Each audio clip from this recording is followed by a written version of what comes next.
At 6:40 in the morning on Christmas Day, my mother pulled my stocking off the mantel, threw it into the fireplace, and told me I had ruined every Christmas since the day I was born. My father slammed a trash bag of my clothes into my chest so hard I hit the wall. My sister filmed the whole thing from the stairs, laughing. I didn't scream, I didn't cry. I picked up a small walnut box my grandfather had given me 9 years earlier, walked out into the snow, and drove straight to the bank. What the bank manager showed me that morning would end up destroying my family from beyond the grave. My name is Haley Marston. I'm 25, and I grew up in a small town called Cedar Falls. But before I tell you what happened at that bank, let me take you back to how that morning really started, because the version I just gave you happened in under 3 minutes. The truth had been building for 9 years. I woke up at 6:32 that morning to the smell of cinnamon coffee, the same smell my mother made every single Christmas since we'd moved into my grandfather's house when I was 15. For 10 years, that smell meant tradition. This year, underneath it, I heard too many footsteps for that hour. My father's boots, my mother's slippers, something being dragged across the hardwood. I sat up and found a suitcase already sitting in the middle of my room. I hadn't packed it. 3 quiet knocks came at my door. My mother's voice, the hushed one she used when she didn't want my sister to hear. "Sweetheart, get up. We need to talk before everyone wakes up." I'd heard that same tone through the kitchen wall the night before, telling my father to keep it short and not let me cry my way out of anything. I opened the door and she was already inside, pulling clothes from my dresser and dumping them into a garbage bag without folding a single item. My father stood behind her in the doorway. Gary Marston, 53, a foreman at the Ridgeline Furniture Mill. He hadn't looked directly at me in almost 2 years, and he didn't now either. He stepped forward, grabbed the bag from my mother, and shoved it into my chest hard enough to knock me into the wall. A framed family photo fell and cracked on the carpet, the one I wasn't even in. Finally, he muttered, "Pack your stuff and get out of our house." It was the most he'd said to me in 3 years. My mother pulled me down the stairs by the elbow. The tree was lit, the same fat-colored bulbs my grandfather had used since the 70s glowing against the snow outside. She walked straight to the fireplace, tore my stocking off the mantel, the one my grandmother had hand-stitched my name into, and threw it into the fire. It caught fast. She turned to me, calm as anything. "You've ruined every Christmas since you were born. We never wanted you here." Standing there watching my own name burn, my first thought wasn't how could she. It was asterisk, of course, asterisk. She'd been implying it for 25 years. She'd just finally found a stage. Then my sister came down the stairs, phone already up, filming herself. Brooke was 22, with a growing following online, and she didn't even look at me. "Good luck starting over, loser," she said into the camera, laughing. "No one in this family is going to miss a worthless burden like you." I had socks on, no shoes. The cold hit my legs the second the door opened. I picked up the small walnut box I'd carried down at midnight without really knowing why, and I stepped out into the snow. I closed the door quietly behind me, the way my grandfather had taught me to close cabinet doors when I was 8. They always thought my silence meant I had nothing to say. Silence was the very first thing he ever taught me to use. My grandfather's name was Walter Ashby. He'd built cabinets for 40 years out of a one-room shop on Elm Street. It smelled like cedar, shellac, and burnt coffee. When I was 8, my mother started dropping me off there in the afternoons, while my sister was enrolled in 3 different enrichment programs. I wasn't in any of them. My grandfather would meet me at the door, take my backpack off my shoulders, and say, "We've got work to do." Never to my mother, always to me. He handed me pine and sandpaper and told me to always sand with the grain. "People are the same way," he'd say. When my grandmother passed in the summer of 2015, my parents moved us into his house to help him out. I overheard my mother telling my father the first night, "He's 70. Maybe 5 more years." I was 15, and even then I knew you don't say that about your own father. My grandfather heard it too. He was standing in the hallway when I got up later that night, and he never said a word about it.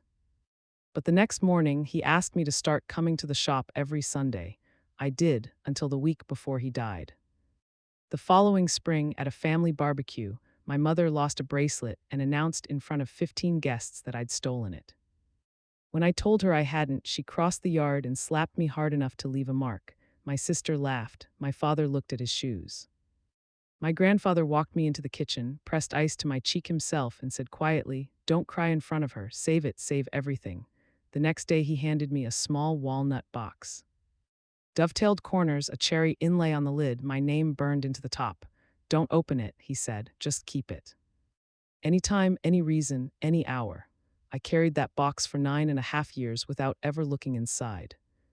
Every Christmas Eve from the time I was 12 until the year he died.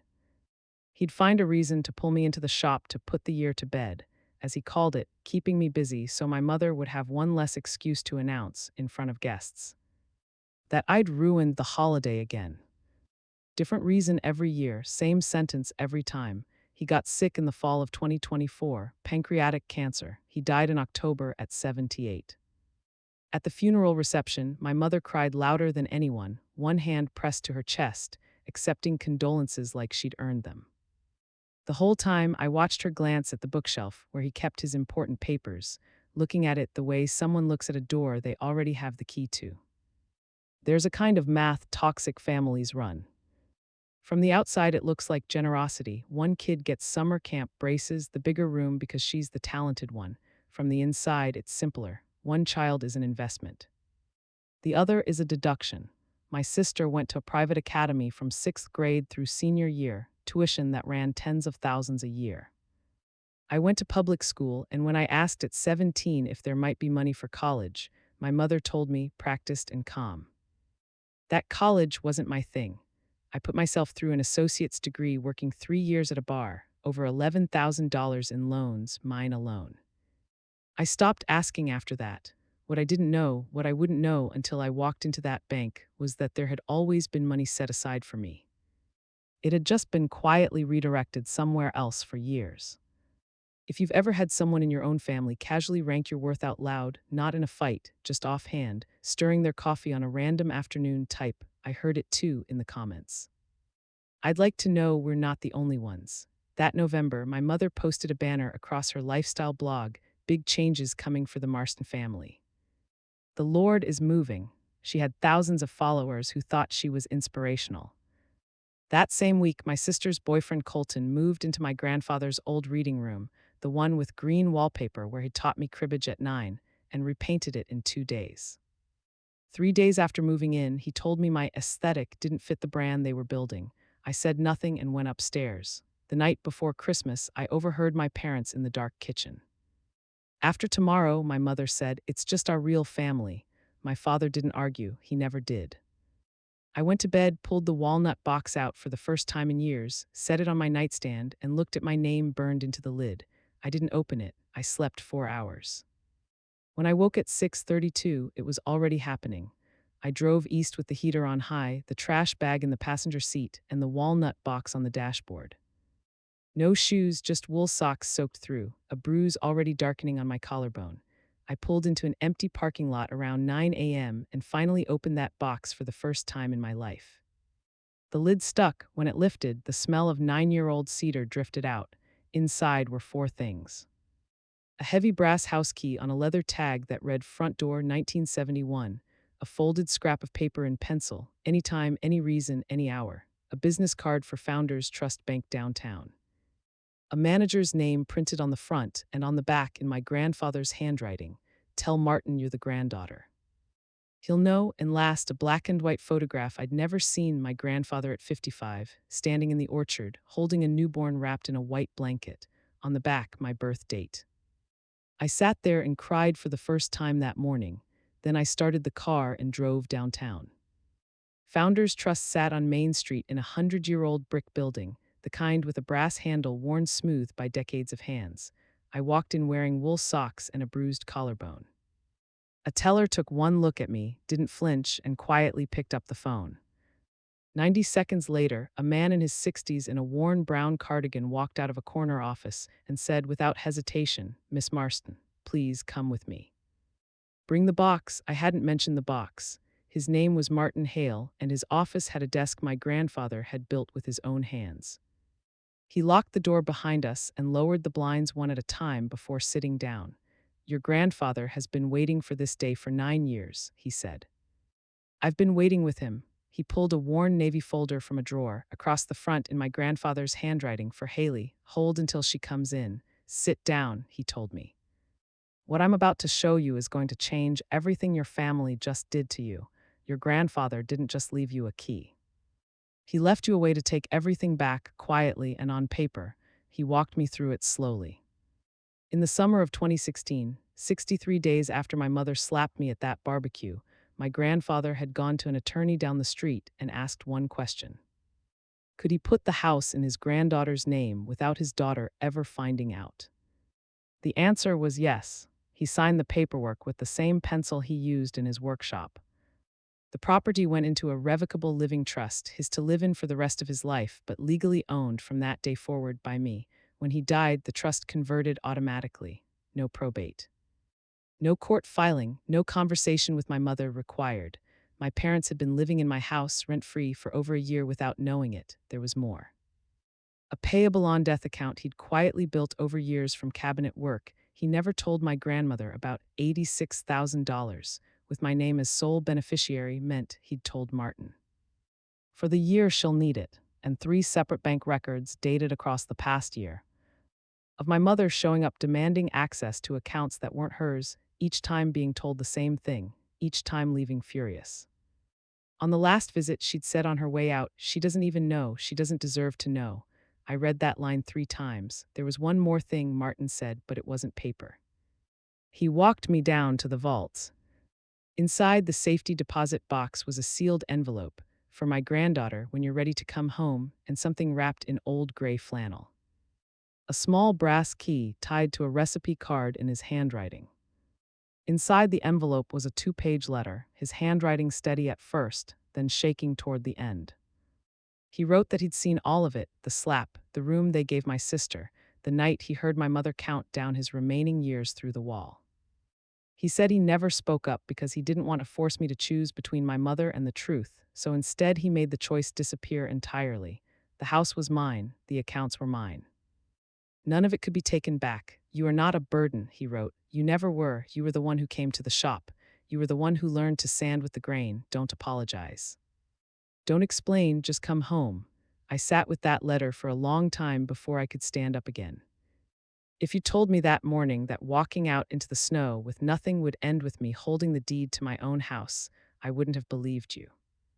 But what happened over the next 2 months is what really changed everything. I checked into a motel that night, turned my phone off, and slept for the first time in over a day.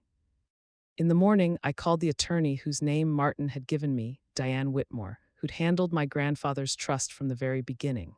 She'd been expecting my call. In her office, she poured me coffee, slid a plate of cookies across the desk, and said, "Your grandfather built this entire plan around one outcome. Today, we activate it." She explained it simply. My parents and sister were what the law calls tenants at will, no lease, no ownership stake, nothing keeping them there but my patience. I signed a 30-day notice to vacate. "You don't owe them a fight," she told me. "You owe them paperwork. The law does the rest." The notice was served 2 days later by a process server with a body camera, since she'd learned the hard way that people's memories get creative when they're angry. My mother tore the document in half on the porch in front of a client whose hair she'd been coloring. It didn't matter. Service was already complete. Over the following weeks, my mother sent more than a dozen emails and hired a lawyer who read the trust, read the title insurance, and called her the same day to say she had no case and no standing, then billed her for his time. When the 30 days passed and they still hadn't moved, Diane filed with the local court. My parents showed up without a lawyer. The judge read the deed, looked at them for a long moment, and granted possession back to me. 10 days for appeal came and went. No appeal was filed. A court order for removal followed, and the sheriff's office scheduled the lockout for a Monday morning in late February. I wasn't there for what happened next. I found out the same way most people did, because my mother decided to live stream it herself, using my sister's account. Sitting on the couch in a white cardigan she picked because she thought it looked innocent. She went live claiming her own daughter was throwing her out during the holidays. It wasn't even close to a holiday. Within minutes, strangers in the comments were pointing that out. Then she said the sentence that ended her. "After everything I sacrificed, she made me put her stocking in the fire. She made me." The comments turned instantly. Within half an hour, tens of thousands of people were watching, and the top comment was simply, "Whose house is this even? Where's the daughter?" Then came a knock at the door. My mother, still on camera, brightened and told her viewers it was probably the news, finally coming to hear her side. She opened the door to a sheriff's deputy holding a court order. "This property belongs to Haley Marston," he said. "You have 30 minutes to gather essential items." The comments exploded. My sister, still holding the tripod, went white and dropped it. When the stream came back, my mother had forgotten the camera was still rolling. My father, who'd been sitting silently at the kitchen table all morning, walked out onto the porch, sat on the step, and said quietly, "She owns the house. She always did." My mother turned on him. "Why didn't you fight for me?" And he looked up and said, "Because we shouldn't have done what we did." That single clip, pulled from the stream, ended up with millions of views within 2 days. If you've ever wondered whether walking away is the same thing as giving up, it isn't. Setting something heavy down isn't surrender, it's finally letting gravity do what it was always supposed to do. My parents moved into a small 2-bedroom apartment 30 miles away, no fireplace, which my mother apparently found devastating. I later learned where a decade of savings had actually gone, nearly all of it into my sister's private school tuition, a failed salon venture, vacations I was never part of, and a chunk of money sunk into Colton's failed clothing brand, which produced exactly nothing. My mother's blog quietly disappeared after every comment on it turned into strangers asking where I was. My sister lost several sponsorships within a week, and Colton broke up with her by text 6 days after the eviction. 9 words: "This isn't the brand I'm building." I'm out. She moved back in with my parents with a fraction of her old following and didn't speak to my mother for weeks. In March, my mother texted me, "We did our best with what we had. One day you'll understand." I didn't reply. Weeks later, my father sent something longer, the first message he'd ever sent me on his own. He wrote that he should have stopped my mother decades ago and didn't, that he was the kind of man who doesn't stop things, and that he was sorry, not because he expected it to change anything, but because it was the only true thing he had left to give me. I read it more than a dozen times. I didn't reply, but I didn't delete it either. 3 months after that Christmas morning, I drove back to the house with a new set of keys waiting for me on the porch. I let myself in with the original brass key my grandfather had carried on his belt for over 40 years. The house was empty. They'd taken everything they considered theirs, but the wood floors he'd laid decades earlier were still there, and so was the faint smell of cedar underneath everything else. I set the walnut box on the empty mantel. The following week, I climbed up into the attic and found a cardboard box I didn't recognize, labeled in his handwriting. Inside was a soft wool Christmas stocking with my name stitched in slightly uneven red thread, the kind of stitching an old man does by hand in the evenings, without telling anyone, along with 4 more small walnut boxes, each one identical to the first. Backups in case one door wasn't enough. I sat on the attic floor holding that stocking and cried the way you cry when you're finally not afraid of being heard. He had been quietly making me a Christmas that didn't depend on anyone's permission since before I could remember, every single year that she stood downstairs telling me I'd ruin the holiday.